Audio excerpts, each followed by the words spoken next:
Hey, what is up, my friends and fellow busy bees? If this is your first time tuning in, hey, I'm Mel.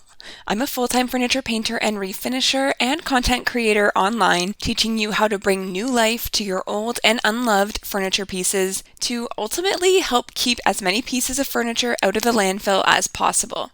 Because if you didn't know, there are roughly 10 million tons of F-waste, which is furniture that gets thrown out, that end up in our landfills each year in Canada and the US alone. And I always like to point out the equivalent size, just so you can get an idea of how big that would be and what that would look like, which is 10 million fully grown white rhinoceros.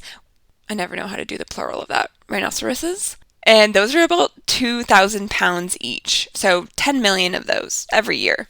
So safe to say that anything we can do to come together to save those pieces from ending up in the landfill, the better.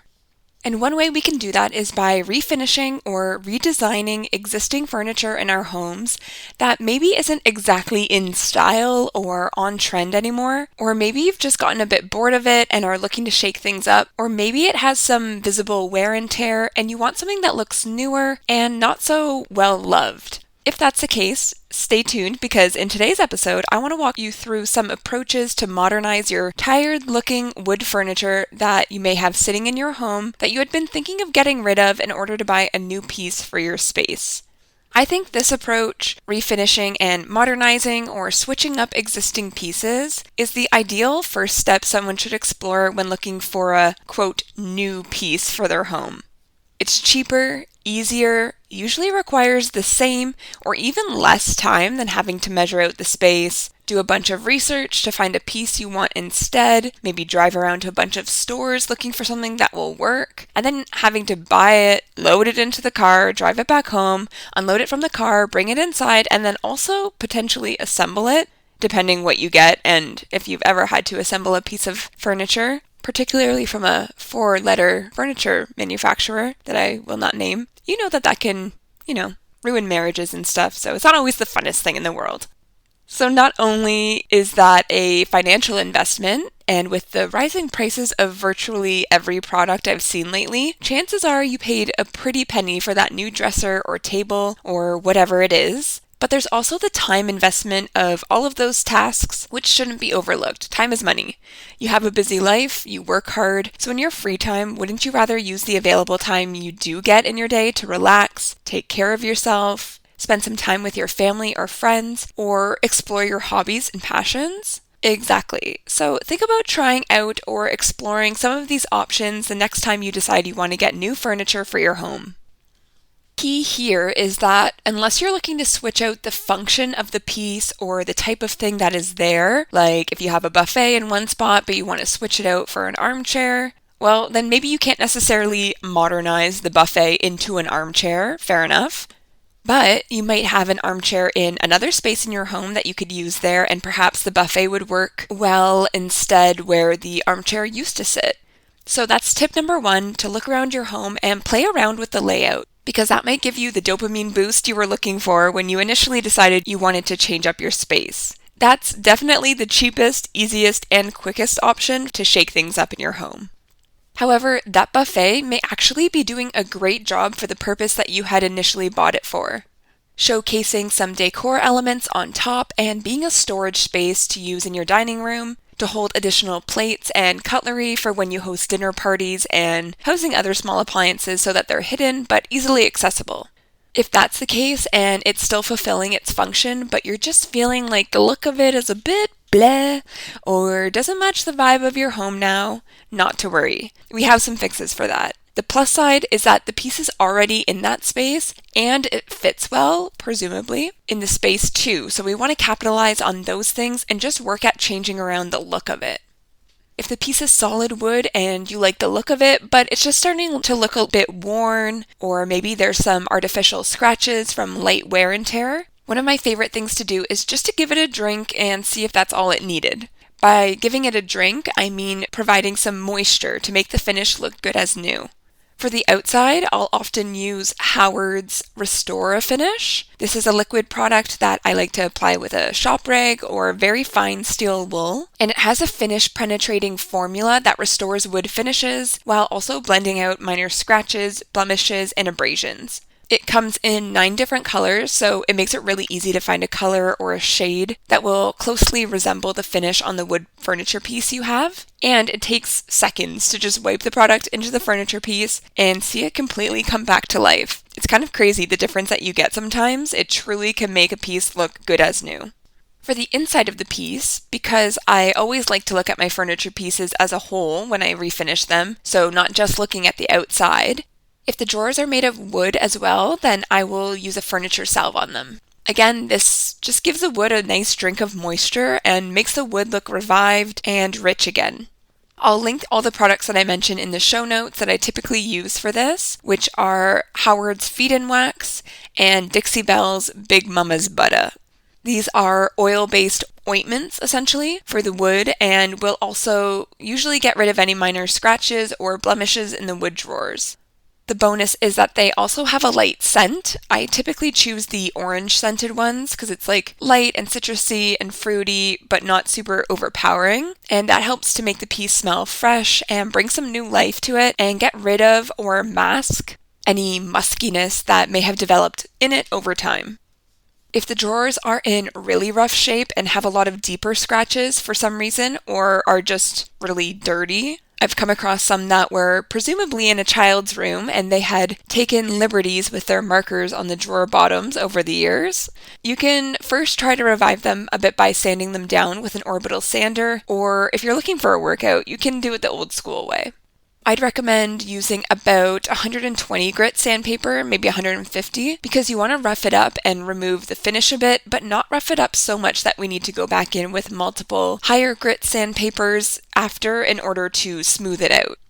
And if they're still not looking quite as you had envisioned, you can always add a drawer liner to add a fun, new, and unexpected pop of personality to the drawers of your furniture piece. I dive into more detail on the different items that you can use as drawer liners, as well as what I use to adhere them in episode 25, Ways to Make Over Your Furniture Drawers. So feel free to check out that episode if you're interested in learning more. All I will say is that you may be surprised how such a small detail that you don't even necessarily see day to day when the furniture piece is closed can really make an impact and bring some new life into the piece when you're using it. Feel free to have some fun with the pattern, color, or picture that you use on the inside, and give yourself a smile or a laugh anytime you open up one of those drawers. Before I get into the other ways you can change the look of your outdated wood furniture to modernize it and bring it into the style and vibe of your home, I wanted to let you know about a digital resource I launched recently that you might be interested in. I know the world of furniture painting and refinishing has a ton to learn. I'm still learning every day myself, and it can be overwhelming in terms of how much content and resources and learning there is out there in order to figure out what to do for your first furniture makeover. If you Google a certain question, you'll definitely get an answer, but if you scroll to the next result that came up, it will probably give you the complete opposite answer. It makes it pretty frustrating, I know, because I was there once too. I've come to realize that the best way to learn about how to do these furniture flips is just to do and learn along the way. So I have compiled a no BS guide to your first furniture makeover that walks you through my framework step by step for completing your first furniture makeover, whether you want to paint, stain, or some combination of the two on your piece.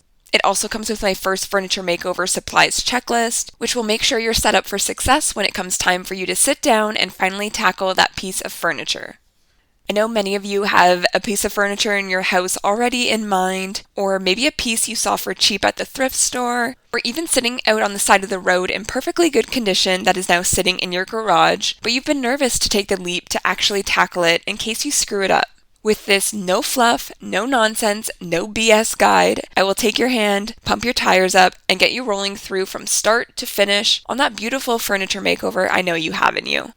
So I'll link to that in the show notes of this episode if you're interested in checking it out, or you can head to my website, meldiditherself.ca/first-furniture-makeover-guide.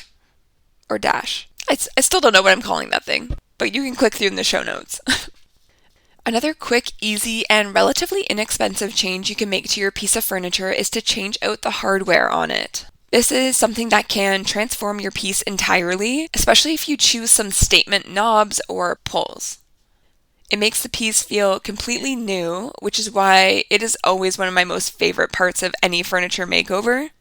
Depending on the type of hardware you choose, you can contextualize the piece style-wise. So some hardware is very obviously vintage and ornate and makes the piece look older and intentionally kind of worn and well used.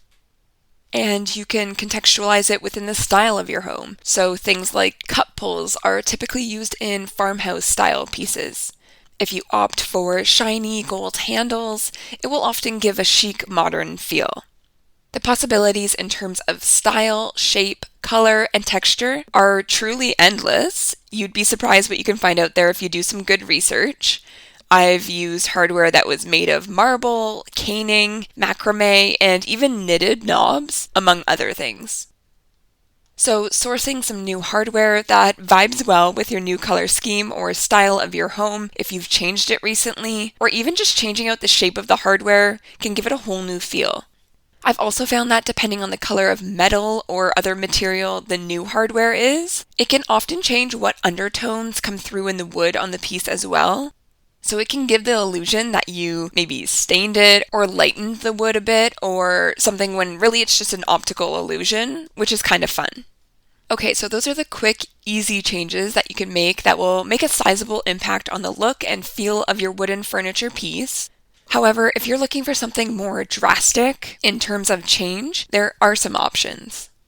They will require you to buy a few more products and dedicate some more time to making the piece over. However, again, it will still likely end up being quicker and cheaper than if you were to source a new piece altogether.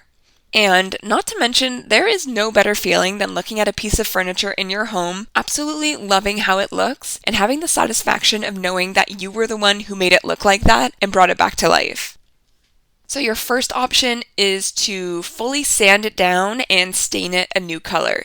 Depending on the finish that is currently on your piece, you may decide to either sand it, strip it with a chemical stripper, or scrape it with a carbide tip scraper. And sometimes you need to use a combination of the three methods in some way, just to get it down to the bare wood finish. To ensure the wood is in good condition to be stained, you want to start at a lower grit sandpaper, around 100 grit at first, and then work your way up to, I'd say at least 220 grit to smooth the wood out and close some of those wood pores so that they more consistently take the stain and you don't end up with patchy spots. Another way to set yourself up for success and ensure you get a consistent stain finish is to use a wood conditioner prior to staining as per the directions on the product that you get. Then you just go in and stain and you're good to go.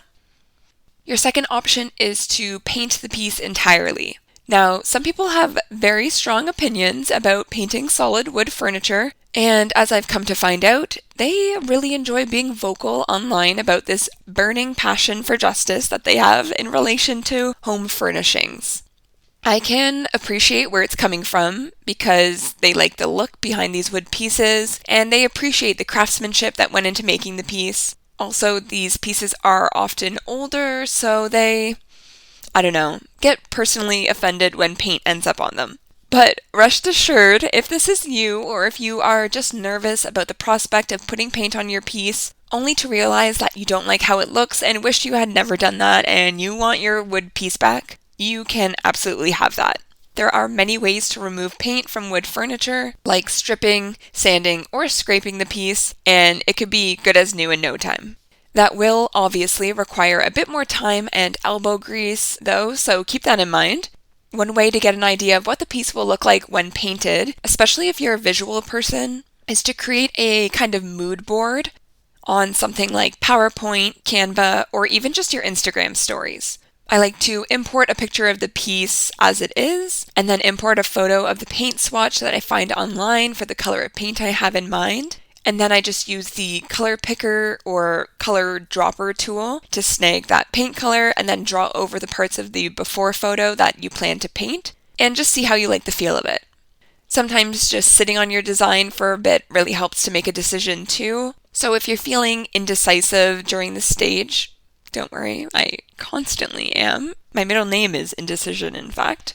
Just take a break and then come back to it and mull it over in a bit, and you might have some more clarity in your plan of action.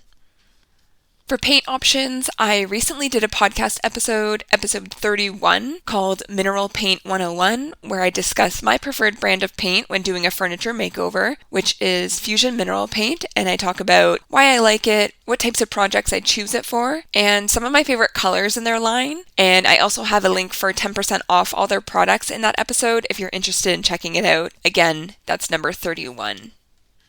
Your third option is to do a combination of painting some parts of the piece and staining other parts. A common combo when doing this is to paint the base of it and then stain the top, or even just leave the top the normal raw wood color. If you have a certain vision for the piece, or there are some more kind of clearly defined spots where it would make sense to keep some parts wood and paint others, that's always an option as well. Again, doing a mood board might be helpful to aid you in figuring out the composition of the design and what combination will look good together and make the piece look well balanced and just nicely finished overall. Or just go with the flow and figure it out as you go so you avoid overthinking it. Either way, I'm sure it will turn out great. And regardless of what you decide to do to refinish your wood furniture piece, I always recommend adding a top coat over the paint or stain that you added to the piece once everything is thoroughly dried. Make sure to read the directions on whatever product you use to find out the proper drying times. But this top coat will add some durability to your finish, as well as just make it look much more just clean and well finished. Even if you feel like you can see some imperfections in the paint, maybe a brush stroke here or there, or whatever it might be, adding a top coat always brings everything together really nicely and ensures that it looks much more flawless. I typically use a water-based polyurethane as a top coat most often for my pieces, but there are lots of options out there. And the last recommendation I will leave you with is to make sure that you're waiting the proper amount of time for your furniture piece and the products on it to fully cure before you're using it consistently or are putting home decor or other things onto it. This curing period takes anywhere between 21 to 30 days after you've finished with the piece, and although the finish is dried and seems like it's durable, the products haven't yet fully cured together, so there is the potential to scratch the finish easier, or if you leave things on the surface during this time, you may find that the products cure to the bottom of whatever you put on it, so when you go to move that lamp or vase or other home decor item, it may peel the top coat and or paint finish back with it and ruin all of your hard work to transform that beautiful piece, so beware. And something you may not know about me, I love little motivational messages. They always get me fired up, and I keep a running list of ones that are especially catchy or speak to me in the Notes app on my phone. So I end every podcast episode with one of those that I've noted down over the years in hopes that you leave our time here each week feeling inspired, motivated, and ready to take on whatever comes your way this week. So this week's Mel's motivational message is, believe you can, and you're halfway there. I always say that doing these furniture makeovers aren't necessarily difficult. The work isn't hard. It's very procedural, and you just do one step and then move to the next step, and you kind of deal with the situation in front of you as you go. But you really do need to kind of just have that confidence to just start and to be willing to screw things up potentially, and just being confident in the fact that no matter what you do, there's always a fix out there, or there's always a way to undo what you did. Unless you accidentally put a saw through the center of it.